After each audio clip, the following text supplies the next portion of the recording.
हाम्रो दिमागमा आइडेन्टिटी म को हुँ भन्ने कुरा, मेमोरी, त्यस्तै कन्सियसनेस म कहाँ छु के छु भन्ने कुरा, सोच, भावना, मोटर सिस्टम, सेन्सोरी सिस्टम सबै एकदम सङ्गठित रूपमा भइरहेको हुन्छ।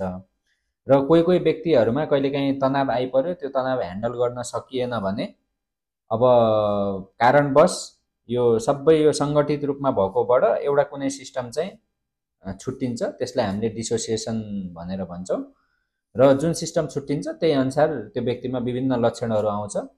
र यो कम्प्लिटली अन्जानमा हुने इन्भोलुन्ट्री एउटा मेकानिजमबाट हुने हो, व्यक्तिले जानी जानी चाहिँ गर्ने होइन यस्तो।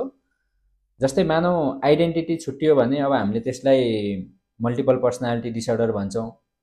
त्यस्तै कुनै एउटा स्पेसिफिक इभेन्टको अथवा कुनै एउटा टाइम पिरियडको लागि मेमोरी हरायो भने हामीले त्यसलाई डिसोसिएटिभ एम्नेसिया भनेर भन्छौँ।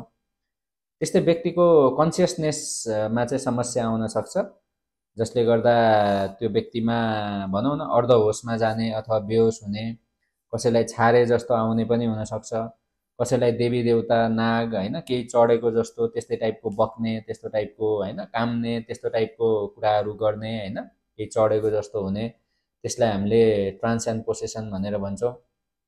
त्यस्तै मोटर सिस्टम डिसोसिएट भयो अथवा ओभरअल पार्टबाट छुट्टियो भने शरीरको कुनै पनि भागमा धेरै मुभमेन्ट हुने अथवा कहिलेकाहीँ मुभमेन्ट नै नहुने अथवा प्यारालाइसिस हुने पनि हुन्छ। सेन्सरी सिस्टम छुट्टियो भने छोको थाहा नहुने, दुखाइ नै नहुने अथवा केही फिल नै नहुने, त्यस्तो टाइपको हुन्छ। कसै कसैलाई आफू नै आफ्नो बडीबाट एकदम टाढा भएर आफूलाई हेरिरहेको छु जस्तो महसुस हुने, कसै कसैलाई इन्भाइरोमेन्ट नै एकदम फेक छ, अनरियल छ होइन भने जस्तो लाग्ने, यस्तो हुन्छ। जे जस्तो लक्षण भए पनि मेकानिजम चाहिँ एउटै नै हो। तनावले गर्दा मान्छेमा यस्ता टाइपका विभिन्न लक्षणहरू आउन सक्छन् र यो बारम्बार आइरहेछ भने यसलाई हामीले डिसोसिएटिभ डिसअर्डर भनेर भन्छौँ।